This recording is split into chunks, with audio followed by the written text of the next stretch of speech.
The train screamed into the distance, its whistle fading like a cruel laugh, leaving Evelyn alone on the empty platform. The storm had rolled in just as the last carriage disappeared into the black horizon, drenching her in a torrent of cold rain. Her white wedding dress clung to her body, heavy with water, lace sleeves sagging like wilted flowers. The veil her mother had sewn for her was plastered against her hair, soaked and shapeless. She stood still, clutching her small trunk, staring down the gleaming tracks as though her groom might return for her. But he wouldn't. He was gone. The station was a lonely place, a skeleton of wood and iron out in the prairie, where the wind shrieked through cracks and the gas lamps flickered against the storm. The platform boards were slick beneath her boots, and the smell of wet earth rose up in waves. Each clap of thunder rattled the glass in the ticket booth window, long abandoned and dark.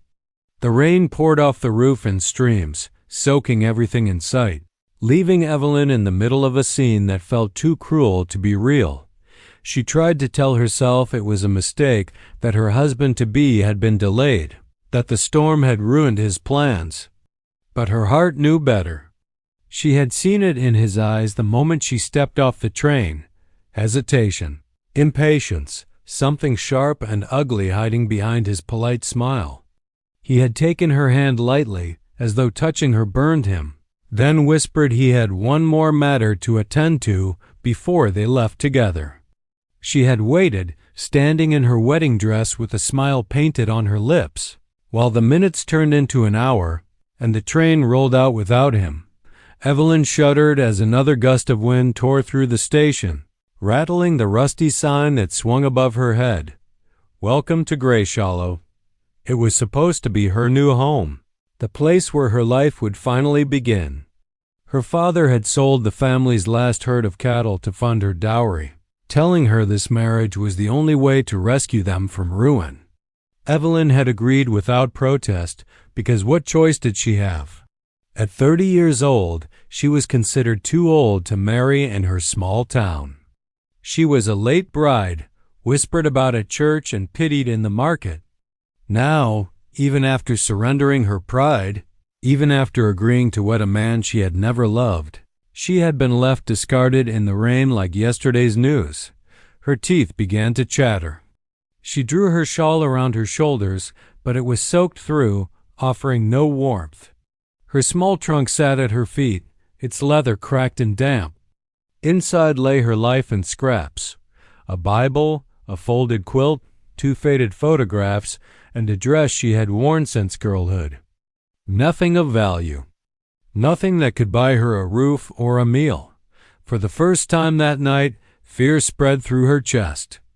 Not the sharp fear of being alone, but the deep gnawing dread of being forgotten. She imagined walking back into town tomorrow, dragging her trunk behind her. She imagined the smirks on the shopkeepers' faces, the whispers of women at the well. She was never wanted. Not even as a bride. Tears burned at her eyes, but the rain carried them away before they fell. She refused to sob. Not here, not in this ghost of a station. Still, her throat ached with the weight of words unspoken. The storm pressed in closer. The lamps sputtered as if the wind wanted to snuff them out. Evelyn's breath came in clouds, visible in the cold. She sank down onto the trunk, her wedding dress pooling around her like a broken halo. She thought of her father, waiting for a letter that would never come. She thought of her mother's hands stitching the lace with trembling fingers, whispering prayers over every thread. They had believed this union would save them. Now, all she could give them in return was shame-lightning split the sky, a jagged tier of white fire across the horizon. For an instant, the whole station glowed silver. Evelyn turned her head toward the prairie beyond the fence, and her heart stumbled. A figure tall, still. Watching it was gone as soon as the darkness swallowed the light, leaving her unsure whether her eyes had tricked her. She pressed a hand against her chest, feeling the frantic beat of her heart. Was it a man? A ghost? Her imagination, stirred by fear and exhaustion? Another flash. This time she saw more clearly. A broad silhouette, hair hanging long and black, rain gleaming off bare skin. The storm raged around him, yet he did not move, as though he belonged to it. Evelyn gasped softly, frozen in place. She was not alone anymore. Evelyn did not move. Her breath caught as lightning flared again, etching the figure against the horizon like a vision burned into glass. He was no ghost. He stood just beyond the split-rail fence, tall and motionless in the storm, his black hair streaming over his shoulders. The rain gleamed on his bare chest, beads of water tracing down muscles carved as if from stone. Around his neck, faint sparks of metal and turquoise flashed a necklace of tribal beads and bone, glinting briefly in the stormlight. Her heart raced. She had heard enough stories in town to know the look of him, Apache. Mothers warned their children of warriors stealing through the night. Men spoke of raids in whispers. The name carried with it a blend of fear and defiance. Yet nothing about the man standing there matched the terror she had been taught to imagine. He did not charge forward with a weapon. He simply watched her, still as the oak posts around the platform, his presence both dangerous and strangely protective. Evelyn's hand tightened on her trunk handle. She wanted to run, but where? The station was a hollow shell. The prairie stretched empty for miles. The only road to town was mud and darkness, and she knew she would never make it in this storm. She was cornered not by the man, but by her own despair. The figure moved at last. Slow, measured steps carried him closer to the fence, then over it in a single fluid motion. He didn't rush her. Instead, he walked with the ease of someone who belonged to the land, whose steps had carried him across storms like this his entire life.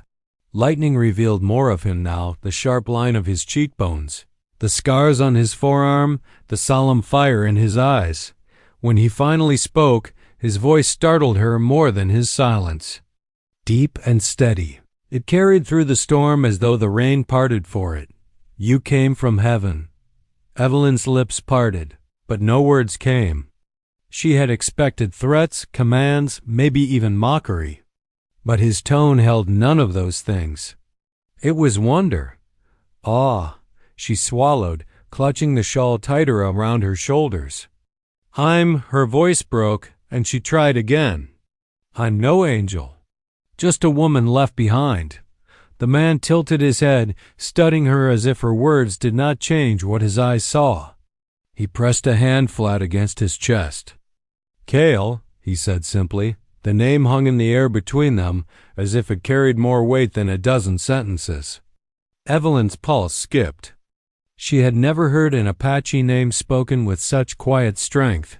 As though the storm itself bowed to it, another flash of lightning drew her gaze beyond him to the endless plain, empty but alive with the roar of rain and thunder.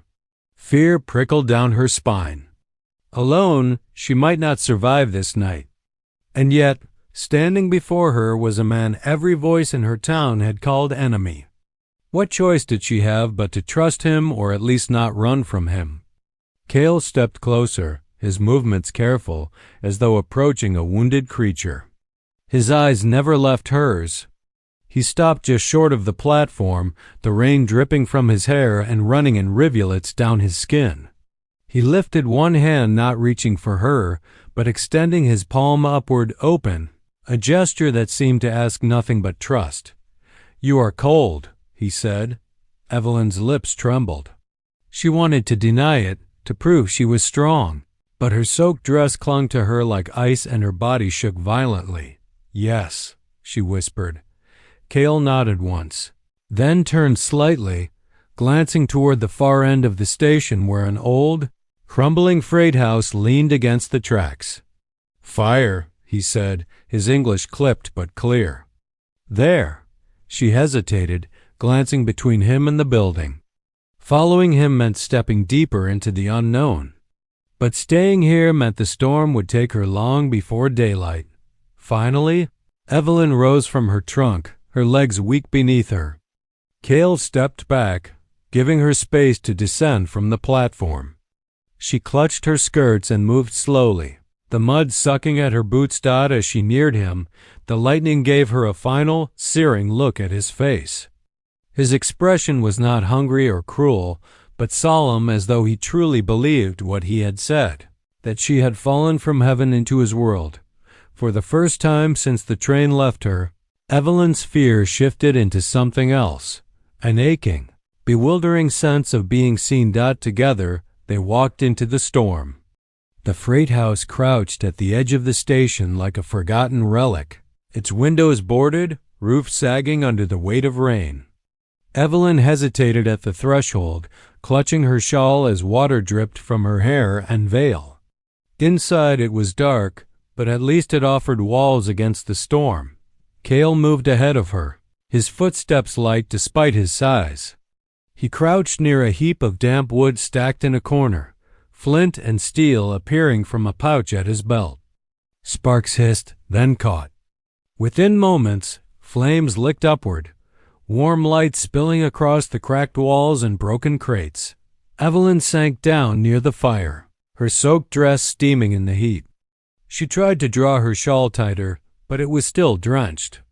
Without a word, Kael lifted a buffalo hide from his shoulder and laid it gently across hers. The weight of it surprised her. It was warm, rich with the scent of earth and smoke. She whispered, "Thank you," though her voice trembled. Kael only nodded, eyes steady on the fire. His silence was not cruel, but deliberate, as though he measured each moment before giving it meaning. Evelyn studied him in the flickering glow. The scars across his arms were not random. They told stories of survival. His necklace, strung with turquoise and carved bone, glimmered faintly as he moved. His hair, dark and heavy, framed a face at once harsh and striking, sharp cheekbones, a firm jaw, and eyes that carried a depth she had never seen in any man before. Finally, he spoke again, his voice low and reverent. "You came from heaven." Evelyn's breath caught. She shook her head. "No, I came on a train." "A bride who was left behind." "Nothing more." Kael tilted his head, watching her closely. "Man left you?" Her throat tightened. She nodded, fingers curling into the hide around her. "He was supposed to be my husband, but he didn't want me." The words stung even as she forced them out. "He left before the vows were spoken." "Left me standing there like a fool." Kael's gaze sharpened. A shadow of anger flashing in his eyes, not at her, but at the man who had abandoned her. "He has no honor," he said simply, the words heavy with certainty. Evelyn let out a shaky laugh, bitter and small. "Honor doesn't put food on the table." He had wealth land. "My father thought it was enough." But even that wasn't enough to make him stay. For a long moment, the only sound was the crackle of the fire and the rain pounding the roof. Evelyn stared into the flames, her heart aching.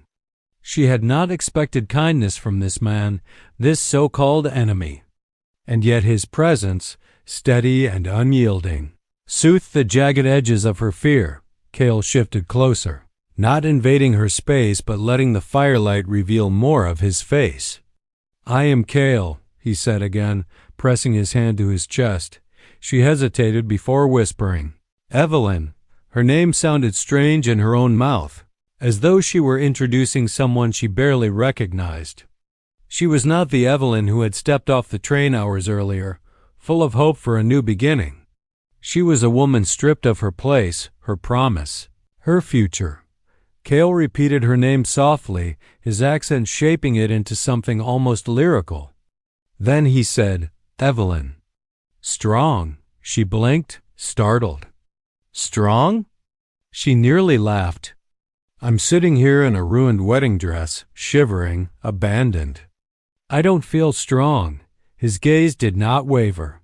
"Still here," he said firmly, tapping the floor, then pressing a hand to his heart. "Storm.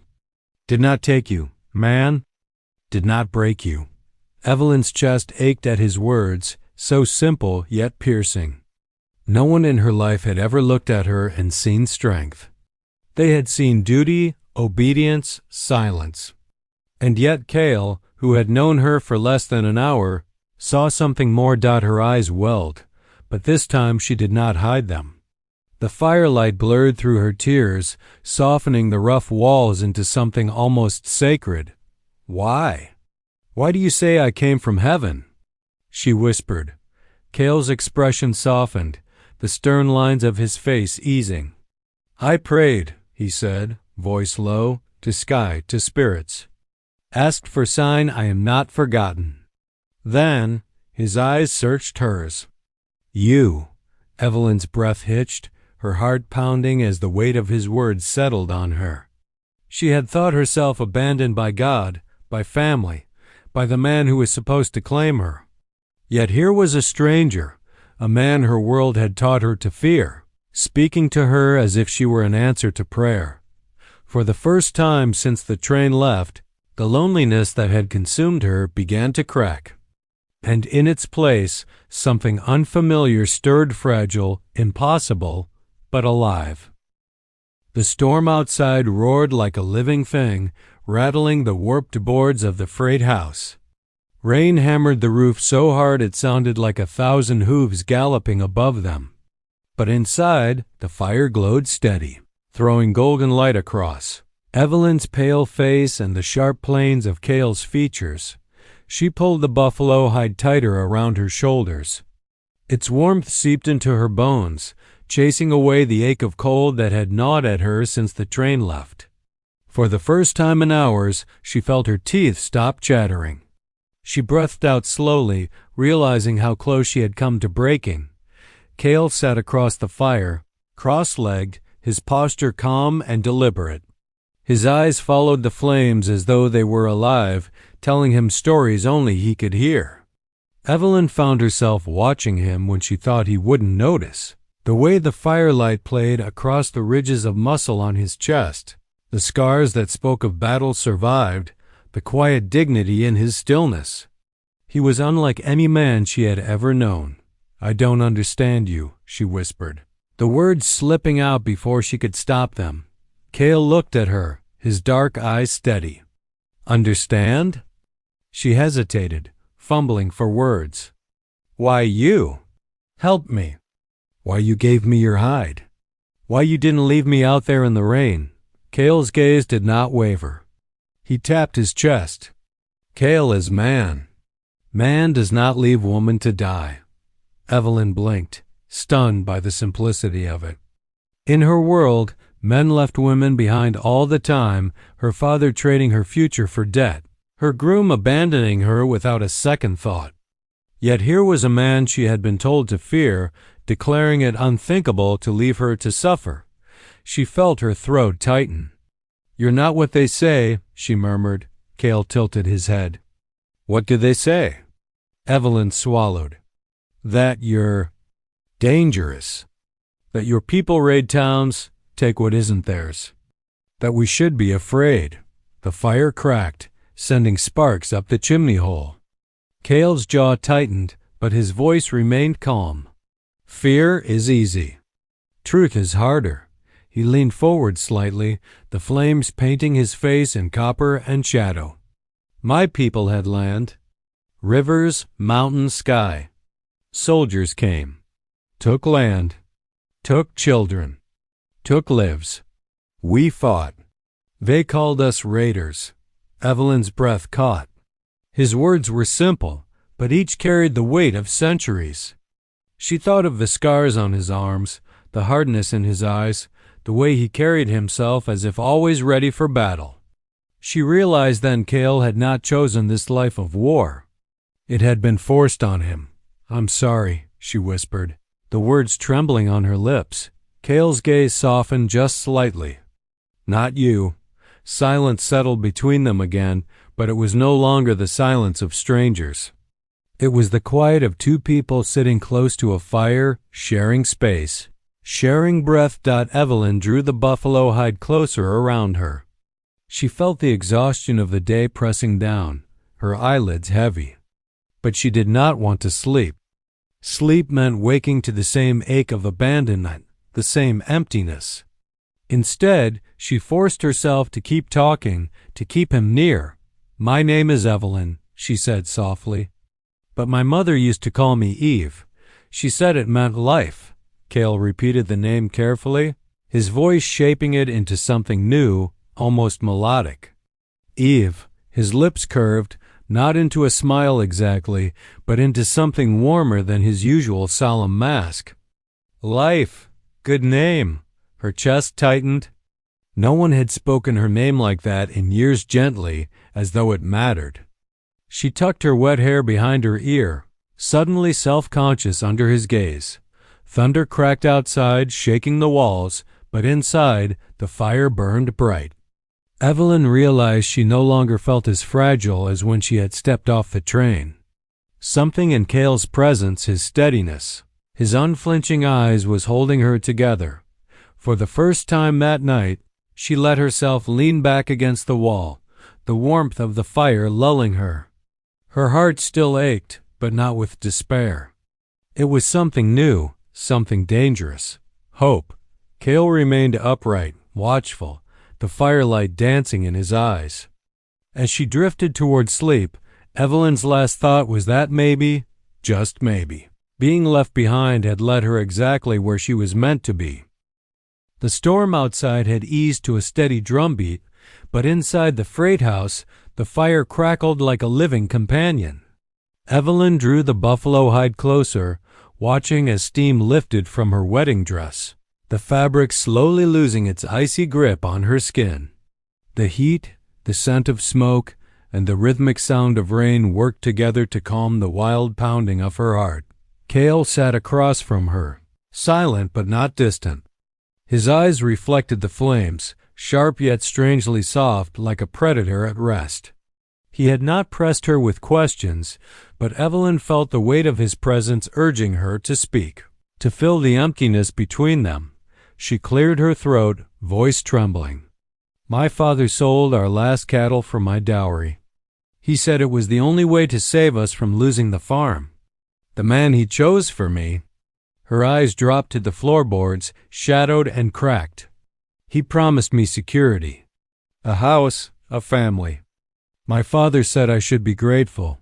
Kael tilted his head, waiting, her lips twisted in bitterness. "But he left me." He looked at me and saw nothing worth keeping. For a moment, the only sound was the hiss of a log collapsing into embers. Evelyn bit her lip hard, refusing to let tears fall again. She had wept enough on the train, in her prayers, in the silence of her room when her parents thought she was asleep. Then Kael spoke, his voice deep and deliberate.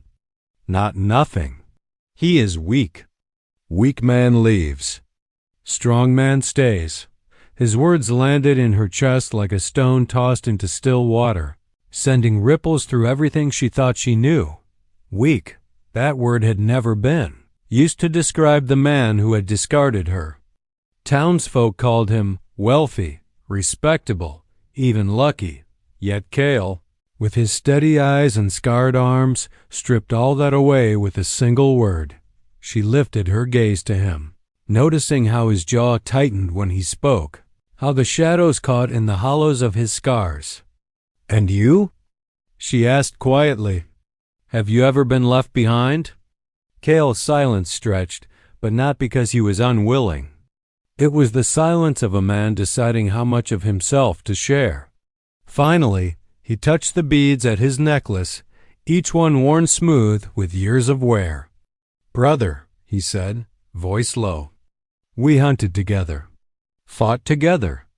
Soldiers came, guns." His hand tightened around the necklace until the cord strained. He fell. Sky took him. Evelyn's breath caught. She could almost see it, the chaos, the gunfire, Kael's brother crumpling to the earth while Kael stood powerless. The firelight painted sorrow across his face, sorrow too deep to belong to one man. "I'm sorry," she whispered, the words fragile but sincere. Kael nodded, his expression solemn. "We carry pain, or pain carries us." The freight house fell into a hush again. filled only by the sound of rain on the roof and the soft crackle of firewood. Evelyn felt as though the storm outside was no longer against her but cocooning them together, shielding this fragile space from the world beyond. She glanced at him, her voice small. Why did you call me heaven?" Kael's eyes lifted to hers, unwavering. "I prayed," he said slowly, as though pulling each word from deep within. "Asked sky to show me sign I am not forgotten. Then storm opened. You stood in white. You looked like gift." The words sent a shiver down her spine, not from cold but from the strange heat they carried. Her entire life she had been a burden, a bargain, a responsibility handed from one man to another. Now in this ruined freight house, this warrior, this stranger looked at her as though she were something sacred. Evelyn lowered her gaze to the fire, cheeks warm. Her hands fidgeted with the edge of the buffalo hide, the coarse hairs rough beneath her fingertips. "I've never been anyone's gift," she admitted softly. Kael leaned forward slightly, his shadow stretching across the floor. "Now you are." The simplicity of his tone undid her. Tears welled, but they did not fall in sorrow this time. They glimmered in the firelight, unashamed. She drew in a shaky breath, realizing she was no longer only the abandoned bride on the platform. She was Evelyn Eve alive, seen, and perhaps, for the first time, believed in. The storm rumbled one last time, then began to fade. Evelyn knew morning would bring questions, dangers, perhaps even more heartbreak. But for now, in the glow of Kael's fire, she allowed herself to believe that maybe she had not been left behind at all. Maybe she had been led here. Morning bled through the cracks of the freight house like a pale, reluctant light. The storm had passed, leaving the air heavy with the scent of wet earth and smoke. Evelyn stirred beneath the buffalo hide, her head resting against the rough wall, eyes adjusting to the dim dawn. She blinked, disoriented, until she saw Kael crouched by the dying fire, feeding it one last piece of wood. His long black hair fell loose across his back, still damp at the ends, his chest bare save for the turquoise and bone jewelry that caught the faint light. For a fleeting moment, she wondered if the night had been a dream. His words, the warmth of his presence, the way he had seen her not as a burden but as something almost divine, it all felt unreal. Yet he was there, solid and quiet, as though carved into the very earth itself. "You did not sleep much," she said softly. Kael's gaze flicked to her, steady. "Eyes open keep you safe." She pressed the buffalo hide closer, her heart tugging at the weight of his simple devotion. I feel safer than I have in years," she whispered, "but the fragile." Peace cracked when the sound of hooves shattered the morning stillness. Evelyn froze, her breath catching in her throat. Outside, through the broken slats, shadows moved men on horseback, the sun glinting off their rifles. Her stomach dropped. She knew that stance, that swagger. One rider dismounted, boots splashing in the mud as he barked orders. She would have known that voice anywhere. Her groom. The man who had left her at the station. Kael's hand shot up in warning, his eyes narrowing. He moved like a predator, silent and deliberate, slipping to the side of the doorway. His body tensed, every muscle carved in readiness. Evelyn's pulse raced as heavy footsteps approached the freight house. The door creaked open, sunlight slicing through the dark. Her groom stepped inside, his fine coat damp at the edges, his face twisted with irritation rather than guilt. Behind him, two other men loomed, rifles at the ready. "Well," he drawled, his cold eyes landing on Evelyn. "So this is where you ran off to." "Took my horse's tracks all night to find you." His gaze slid to Kael, and his lips curled into a sneer.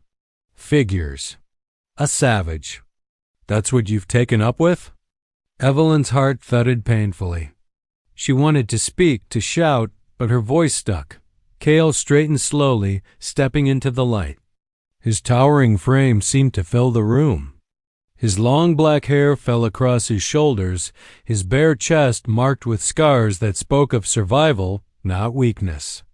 The turquoise at his neck gleamed like fire. He said nothing at first, only looked at the man who had discarded Evelyn as though he were less than the mud clinging to his boots. "Get away from her," the groom snapped. "She belongs to me."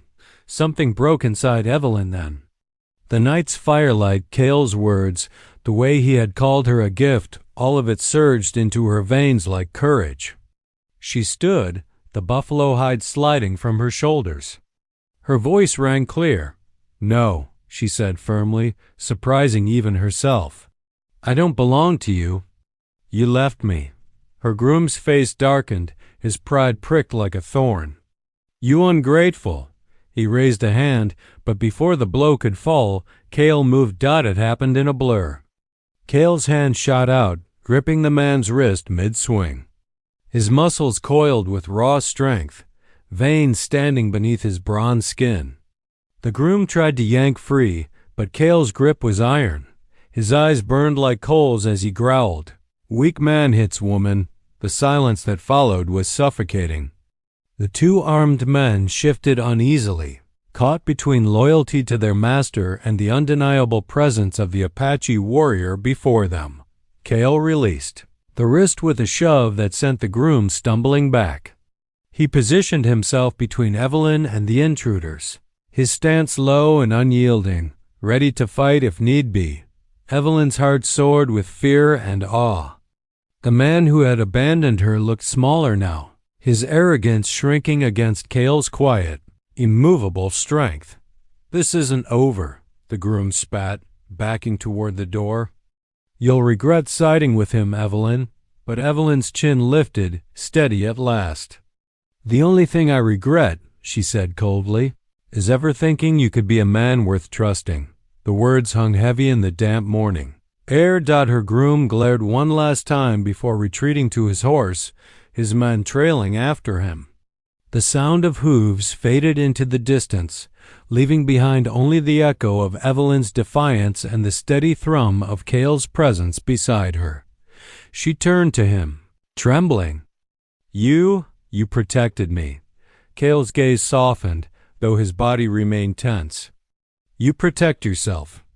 I only stand with you." And in that moment, Evelyn realized he was right. For the first time in her life, she had chosen to stand not for her father, not for a husband, but for herself. The storm had passed, but a different kind of storm had begun. The silence after the hooves faded was almost unbearable. Evelyn stood in the freight house doorway, her chest heaving, watching the mud-streaked horizon where her groom had vanished. For the first time, she wasn't praying he would return. She was praying he would never come back. Behind her, the fire had dwindled to faint embers, the faint smoke curling like the remnants of a dream. Kael stood close, still watchful, every line of his body tense. He looked ready to fight the entire world if it tried to take her away again. Evelyn turned to him, her lips trembling with the weight of everything unsaid. "I don't know where I go from here," she whispered. Kael studied her for a long moment.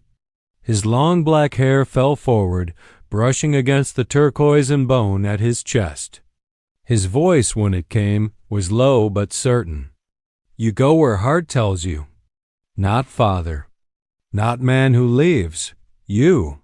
The words struck her like a bell ringing in the clear morning air. No one had ever asked what she wanted. Her life had been arranged, bargained, dictated by others. But Kael, he was handing the choice back to her, as though her will carried weight, as though she were not an object to be traded, but a woman who could decide her own fate. Her heart ached with gratitude. "And if my heart tells me—" She hesitated, her eyes searching his. "If it tells me to stay with you?" Something flickered across Kael's face, a rare unmasking of the warrior's calm. He stepped closer, the distance between them shrinking until Evelyn could feel the warmth radiating from him, smelled the faint traces of smoke and rain on his skin. His hand hovered near hers, not touching, only offering, "Then Sky brought you to me for a reason," he said simply, her breath caught, her pulse quickening. The fire of his words burned brighter than any vow she'd ever heard. She realized then that she hadn't been abandoned, she'd been redirected, set on a path she never could have imagined. Outside, the sun broke through the gray clouds, spilling light across the wet earth. Evelyn stepped out of the freight house, her boots sinking into the mud, and looked at the world with new eyes. The station, the church, the life she had been promised, they all seemed like distant echoes, fading against the sharp, clear air of the present. Kael joined her, his shadow long beside hers. He looked toward the horizon, where the land stretched wild and untamed, where rivers cut through valleys and mountains rose like guardians of another world. "My people live beyond." "Hills," he said quietly. "Not easy life? Hard, but real." Evelyn turned to him, searching his face. He wasn't offering safety in the way her groom had once promised. He was offering truth, struggle, and belonging. He was offering a place not built on ownership or bargains, but on shared strength. She swallowed hard, the weight of the choice pressing against her ribs. To return to town meant shame, whispers, the heavy chains of expectation. To step into Kael's world meant uncertainty, hardship, maybe even danger, but it also meant freedom. Her father's voice echoed in her memory, harsh and tired. "Be grateful, Evelyn. Do as you're told." Then Kael's voice followed, steady and unwavering. "You go where heart tells you." Evelyn drew in a deep breath, the damp morning air filling her lungs like the first breath of a new life. She looked up at him, her choice etched into the curve of her mouth. "I'll go where you go," she said, for a heartbeat. The world seemed to still. Kael's eyes darkened, not with doubt, but with something deeper recognition. He nodded once, slow and solemn, as though honoring a vow. Then, with a rare gentleness, he reached for her hand. Their fingers touched, and the weight of the world seemed to lift. They walked away from the freight house together, leaving behind the ashes of a life that had never been hers. Evelyn glanced back once, seeing the doorway where she had stood trembling, waiting for someone to claim her. But she wasn't waiting anymore.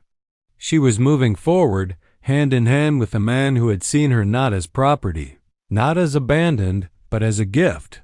The sun rose higher, gilding the wet fields and broken tracks in gold. Evelyn felt her dress heavy with mud, her hair tangled from the storm, but she had never felt more alive, more chosen. Beside her, Kael moved with quiet certainty, the rhythm of his steps steady, like the heartbeat of the land itself. And Evelyn knew, with every fiber of her being, that the station had not been the end of her story. It had only been the beginning.